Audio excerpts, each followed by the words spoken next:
Hello and welcome to Par Save Productions' presentation of the Disc Golf Pro Tour Championship presented by Prodigy Disc. Big sexy commentary. We're coming out of our shell here. We're out here on the road. I was not expecting this. Nate Sexton and Jeremy Koling. Yeah, and right into action here. Hole 1, a very difficult par 3. I decided to make it a little bit more difficult by hitting that sign that they just added to the hole 1 there. But the shot is exactly what you're going to see here from Nikko Locastro. It's a flex shot. I'd say if there's one person on tour that this hole is suited for, it's Nikko. I mean, the first thing you want to mention about his shot over the sign. Yeah. That's key. That's number one key. And then you start thinking about the flex. Right. And Ulibarri is going with his X1. He's a little bit further out there, but that's a safe play. That's getting out there, making that gap easily, and giving yourself a long look at this really difficult hole 1. It is a tough hole. 408 feet. Here's Gregg Barsby. This super low ceiling, and that tree right there, you don't really see how wide those limbs are, but they really are in the way, and you have to commit to that overstable driver to really get that full flight. This is going to be a tough shot. You've probably still got 380. Yeah, and going with a Thunderbird. Wow. Brand new Germ Thunderbird. That was actually my very first tournament throw with it. Nice. Almost ring it up for the 2. Ooh. And Paul giving it a little bit of a bid. I'd say he gave that a lot of bit of a bid. Yeah, a lot of bit of a. And are you serious? just picking up from last weekend. 64.5 feet from Gregg Barsby. Awesome. That's a way to start it off. In the format today, 16 players on the course, top 8 advance to the semifinals. And Nikko just a bit high. His traditional miss is low, so it's good to see him commit to that high line and trust. What's my traditional miss? I would say you're all over the place, Nate. I don't like tradition. Traditionally, you don't miss. That's your tradition. I hope to keep that going. Yeah, this format is really interesting. It's match play and stroke play combined in a way. You know, you're playing for, obviously you score, but it's also a matter of, you're playing for position. So there's situations you put yourself in where you have to get to a certain score. Yeah, you just need to be top 8. It doesn't really matter, so you're checking UDisc for sure. Mm-hmm. And this is a par 4, 604 feet. There's a double mando on this hole that you have to go between these 2 palms in the middle of the fairway. Gregg going with an eagle. I'm going with a star wraith here. Turned over a little bit too much, but I have not passed the mandatory. Mm-hmm. It's going to be a really tricky turnover sidearm angle from there, but it's a doable shot. Uh-oh. Nikko burns that into the ground a little bit. Going to have a lot of distance left, but his angle isn't bad. And Paul's trying to go for the turnover mid-range, get us a little bit of a friendly tap there. That was very friendly, I think. Mm-hmm. Could have been a disaster. He's got both Nikko and Paul have a long way to go, and Nikko with a really nice shot there. Wow, just straight through the mandatory, and he's got into circle 2, I believe. Mm-hmm. A lengthy putt for his birdie. And Paul kind of grounds that out a little bit, gets up to about 50 feet. But, you need to keep that in the air a little bit more. And Gregg's got the nice hyzer line there.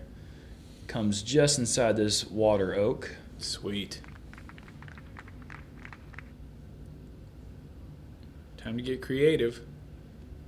And they really couldn't quite see how tight that angle was. Going with my MD2 here, didn't quite keep it high enough with enough angle, but I'm looking at about 40 feet. Well, that was really good, I think, from that spot. Sure. I think that's a shot that a lot of people would be happy with that result, but that's a shot that I have a lot of pride in. I like to be a little bit closer from that spot. Sure. And Nikko with a little bit left there on that bid.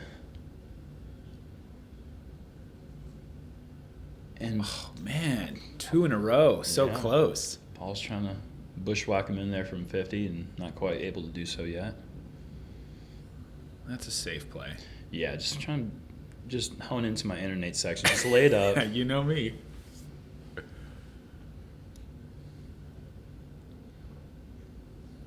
Gregg on fire. Yep. Playing some great disc golf late season. Mm-hmm. Yeah, it's been a great year for Gregg Barsby. He's definitely elevated his game and his brand, and the Barsbarians are in full effect everywhere he goes. Yeah. It's been an autumn of Gregg. It certainly has.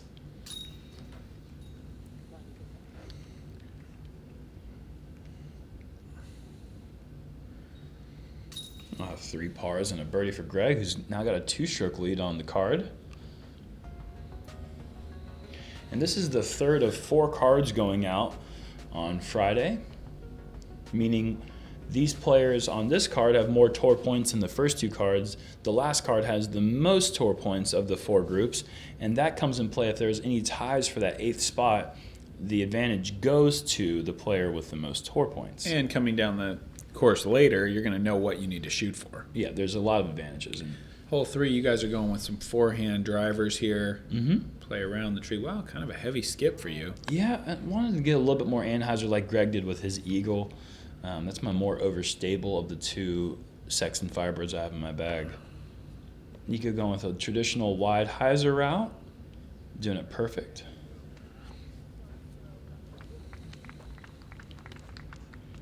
And Paul's going to try to go for that same line. I believe that is a D1. Catches the edge of the tree there, but didn't really affect it negatively at all. That's great. All right, time to get on the board. Just outside the circle, 37 feet. It's home. Just high enough to get over the rim on the left side, but happy with that putt after the last air ball on hole 2. And Paul's in. Going into this round, we kind of had our own predictions of what the cutoff would be. And at the time after we saw those scores from the first 2 cards, we were thinking that 6 under would be the magic number. So you kind of know what you have in front of you coming up with the difficulty of the holes. And so you realize, when you step up to a hole like this is almost a must get. Yeah. There's not really much in the way. There's no danger of a big number. These are the holes you've got to pick up. And as Nikko steps up for his birdie putt, looks like their group is going to be getting a star frame. And it's for Gregg, it's a good position to be in, knowing that likely a number in the neighborhood of 6 under is all he's going to need. He's out to a 3-for-3 start. Yep. Obviously, you don't take your foot off the gas yet, but there's certainly a cause to maybe play a little safer on some of the most scary holes because it doesn't matter if he shreds and shoots a 12. That doesn't get him anything today. I mean, it gets you a course record. Yeah, but they don't pay you for those. No, they don't pay you for those. Gregg's going with a little turnover with the Eagle, that low ceiling branch, and it just he got pretty unlucky there. That just stayed up and gravity never really affected it the way that you would predict it would. But that is not a difficult putt for Gregg, as we've seen the last 2 weeks. Right. And this is my straighter Sexton Firebird right to the base of that wall there. Sweet.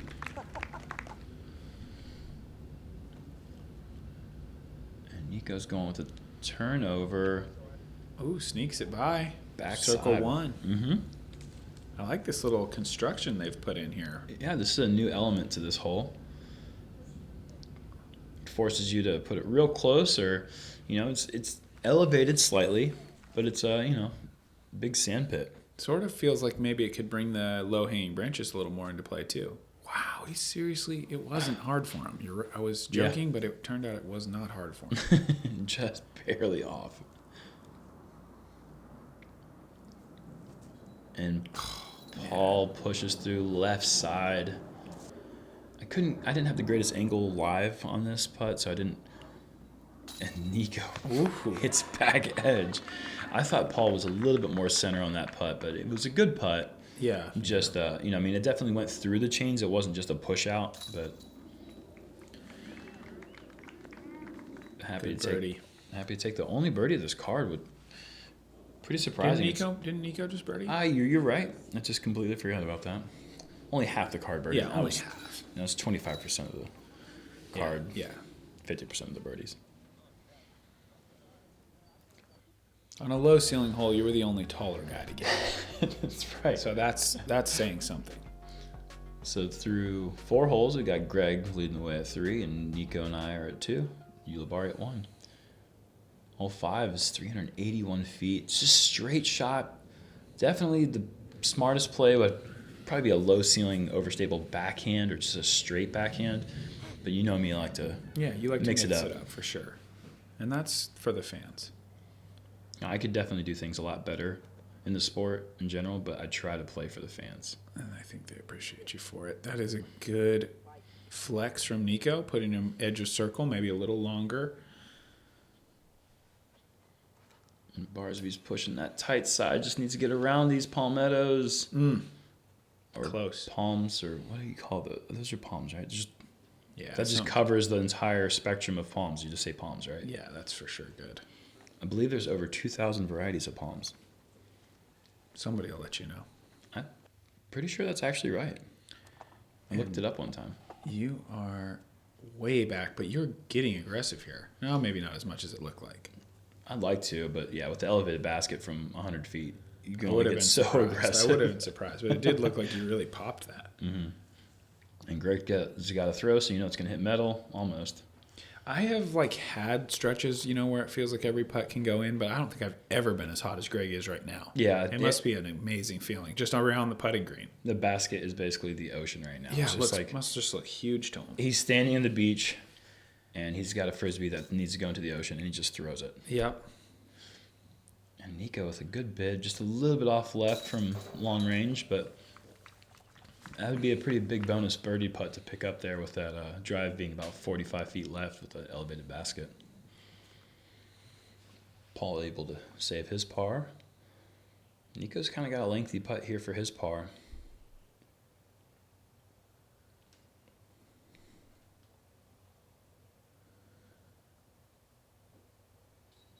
Nice putt there. Able to pick it up. I love that about disc golf too, really, but just the fact that, there have been times when Nikko could not miss a putt. Mm-hmm. Right now, Gregg is on fire. Mm-hmm. And there's also times when it feels so difficult, and it's so interesting just how much our brain can get in the way. Sure. When all your, you can be known, obviously Gregg is going to be known throughout his career as a great putter. His low days aren't that bad. Mm-hmm. But no one is immune to that kind of oscillation between you're on fire and now 2 weeks later you can't remember quite how to do it. It's so interesting how that happens. I forgot if I was left or right-handed before. I'd just been out there. And that must be a scary feeling. So looks like we missed the drives on this par 5, hole 6. This is the hardest hole of the course. 1167. The drive's kind of just a hyzer around the corner with a sidearm. Yeah, position play. Ulibarri got here with a turnover backhand. I will say that Gregg went OB long, and I was safe and threw a sidearm to about 50 feet short of where these shots are here. But Nikko's roller and Paul's backhand are awesome right there. And this is drifting over this wall, heading OB. Oh, no. Oh. But watch this. No, you kidding me. That, ladies and gentlemen, is on the safe side of the line. There's a line behind that wall, and my disc is safe. Don't say you never got a good break. Holy cow. Probably the most unexpected good break I've ever had. You hit a tree 30 feet out of bounds. Way more than that, dude. It was slow terrible. Rolled home. That's out of bounds right there, huh? Barsby's gone out of bounds a second time, yes. Yikes. And the spotter was actually walking up to come pick the disc up. Yours. Yes. And she stopped at the last second, and somebody went over there and said, that's actually in bounds. That would have been terrible. Yeah. Well, there's a decent reaction from the tree. He gets across the gap anyway, in bounds. Yeah, he's about 55 feet. He's going to try to... We just got to call it bushwhacking, because that's his thing. That's his thing. And Nikko trying to set up a birdie here. This is overdone. Oh, wow. Also into the creek, and that is a really... Is that one safe? No, it's not safe. Both Paul and Nikko are out of bounds right there by the creek. Yikes. super unnecessary drop stroke there for Nikko. And Unreal, dude. He's it just doesn't stop. dialing that up. It doesn't stop. I mean, he didn't make it, but it's pretty awesome still. When's the last time you think he laid up? I don't think he ever has, Nate. I don't think he ever has. Worlds he did. Last hole. Yeah, the last hole. So maybe that's the last time. So this is the most fortunate birdie putt I've probably ever had. That's so cool. But just once again going for the safe Sexton play and just laying it up, of course. Whoa, 0 spins. That thing was looking really funny in the air, but great putt. It's so hard to push putt from 60 feet. I can't do it. I don't know how he did that. That was cool though. Yeah. Great birdie there for Paul. Hardest hole in the course, averaging 5.38. Wow.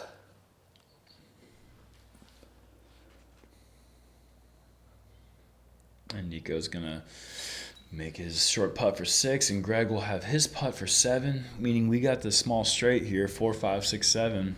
Yikes. Pretty typical numbers, I guess, on this hole with out of bounds the whole way. It is a scary hole. Coming up to hole 7. This is going to be a 440-foot brand new hole. There's a mandatory right up at the corner. You can't quite see it. Paul actually hits the mandatory tree. That's the tree you have to get around. Wow. And then from there, it's a 45, maybe even 30-degree angle off to the right where it's a sharp turn. 440 feet is a long distance to carry for a hole like this. If you got the sidearm for it, this would be the play. Just get something in there with a big skip, and that's still only in circle 2. That was sweet though. 400-foot shot. Mm-hmm. And yeah, it's a long look at it, but it's a look nonetheless. Nikko's going with I'd say a pretty traditional play for right-hand, backhand player who doesn't have the 440 sidearm, which is 99% of pros. Of the whole world. Yeah. Well, more than that. Yeah. And so Nikko goes with the backhand roller, and that's also in circle 2, that's a bonus drive. Look out for that pin flag. Yeah, I thought he actually hit that right off the tee. It gets by that in the fairway. He's in Gregg Barsby throwing range.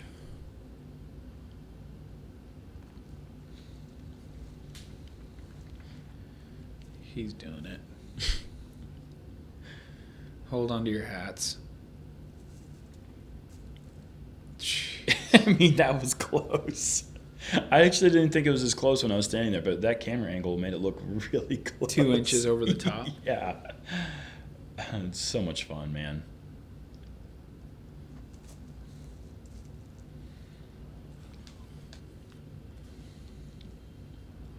And got one annoying tree in the way. I got to go Big Annie here. Ooh. Just didn't quite give it enough turn, but that's about the score you're going to see on this hole.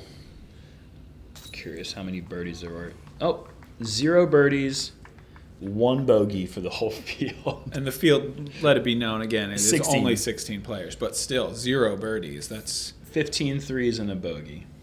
might need a tweak of the pin. Yeah, it just is a little bit. It's nice in the way that if you absolutely crush a perfect drive, you give yourself an opportunity to get a stroke on people. But that shot is so demanding, especially with the mandatory there. It just seems a little bit unrealistic to get inside the circle.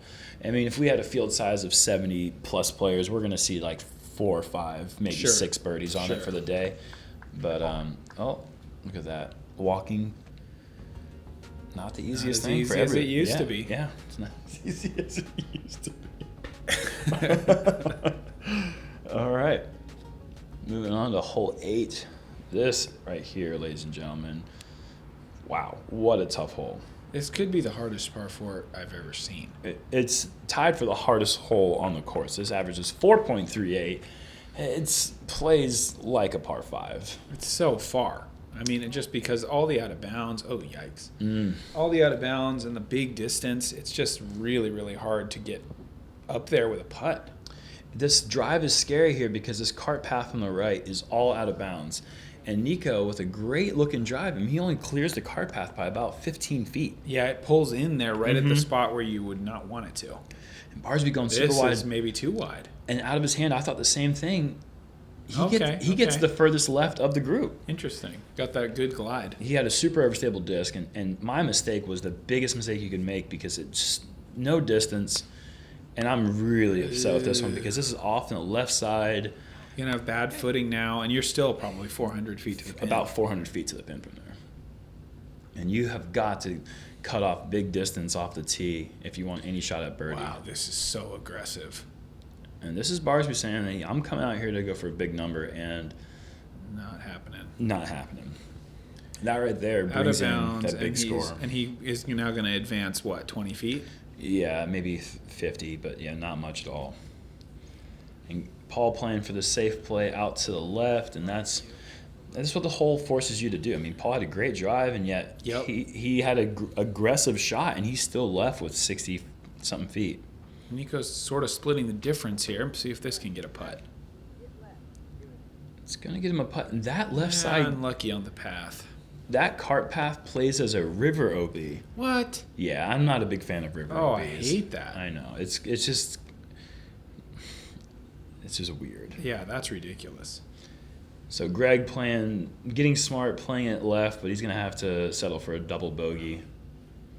Unless he makes that, actually. He's got to look at it. I mean, other people would be settling for a double bogey, but this is a standstill sidearm. Stay flipped. It is. And that is incredible. That's about as good of a shot as Wow. I think I've ever thrown from a standstill. That was amazing.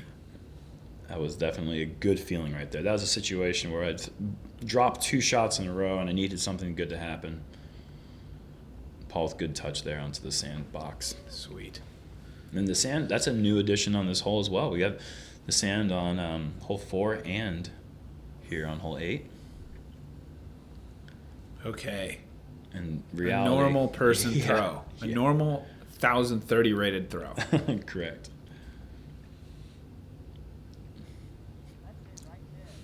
Nikko never really had that high enough to have a chance.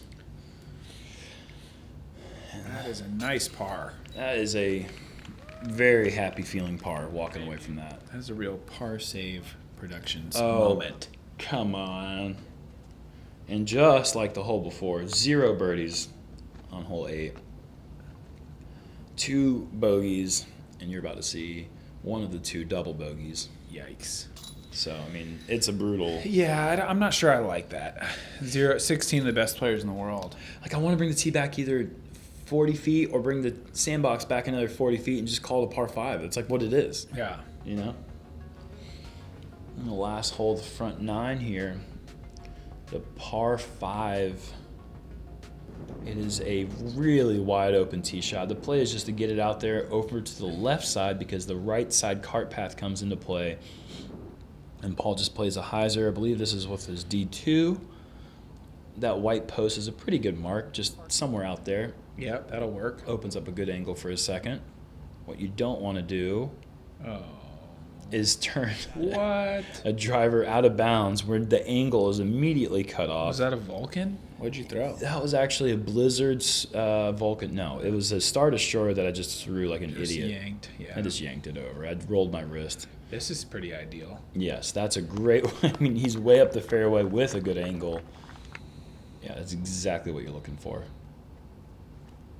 But again, I think Gregg got ultra safe when he saw how bad you can possibly be with my tee shot. Yeah, that's big distance, but at the end of that shot, it's actually going directly away from the pin. Correct. Now from there, he's got to turn 90 degrees to the right, and then it's another 600, 700 feet from there. Roller? Big roller here going over the corner with my Roadrunner. And There's a wall. there's a wall, so it's pretty safe there. Hits the wall, and Fantastic. yeah, it was about 500 feet, I guess, maybe 480. And it sets you up for really a doable play. Another par save production, perhaps. And Gregg with a good shot off to the left side of the fairway, and he's got maybe 320 feet left to the pin.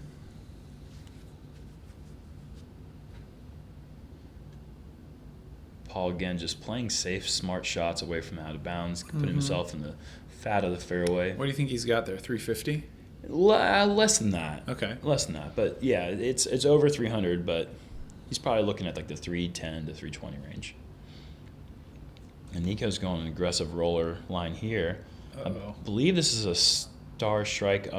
He was throwing a star strike roller. I don't know if that's what this was or not, but didn't quite pay off for him.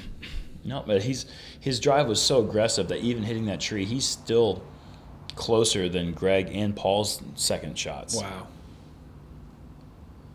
Just short of circle one. So that was quite a bit of distance because he put a good turn on that. Mm-hmm. Mid-range? Yeah, mid-range for Paul. And you might be right. It could be at that 350 range. It's hard to really see. I wasn't behind their lie when they threw it. That's a perfect shot, though. Mm-hmm.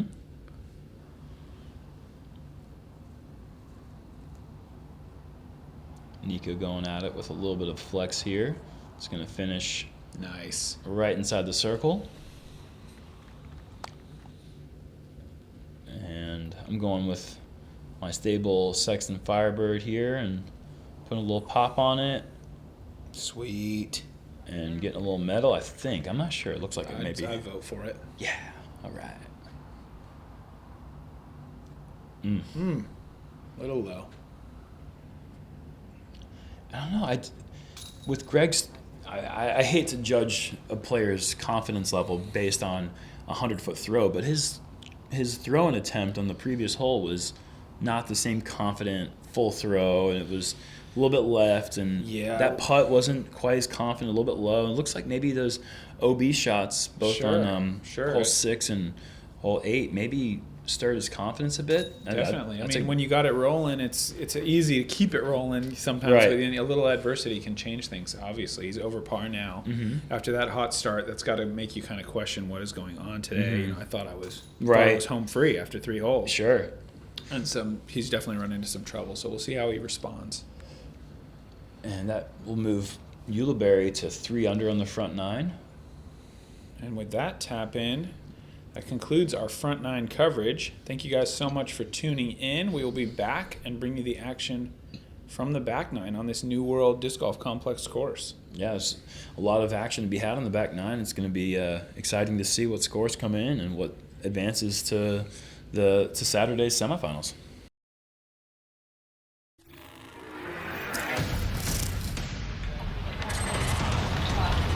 Yeah!